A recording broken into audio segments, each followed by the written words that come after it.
তার প্রমোশন হয়েছে। এবং আজকে ওনাকে প্রশ্ন করা হয়েছিল জিয়াউল হাসান যে একজন সিরিয়াল কিলার, এটা যে আপনি জানেন, তো এটা কোনো লিখিত, কারণ এটা একটা গুরুতর অভিযোগ।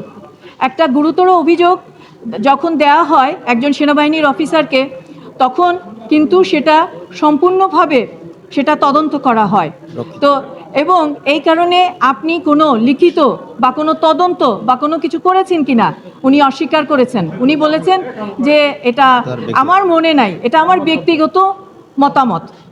এরপরে আরও একটা প্রশ্ন ছিল, ব্যক্তিগত মতামত কি বলেছেন উনি ওনার ব্যক্তিগত মতামতে বলছেন জিয়াউল হাসান সিরিয়াল কিলার। এটা কোনো দাপ্তরিক বা কোনো তার দাপ্তরিক বা জিয়াউল হাসানের যে সেনাবাহিনীতে যে তাদের পার্সোনাল যে প্রোফাইল থাকে, তাদের যে রিপোর্টগুলো থাকে, পিএসআই, ডিএমআই, বিভিন্ন রকমের অ্যাব্রিভিয়েশন আছে, এগুলো যাই হোক, এই যে রিপোর্টগুলো থাকে তাদের পক্ষে, তাদের পার্সোনাল ফাইলে বা তাদের এসিআরে প্রমোশন বোর্ডে যখন যায় ট্রেস মার্ক দেখে, সেখানে কোথাও তার সম্পর্কে কোনো নেগেটিভ মন্তব্য নাই।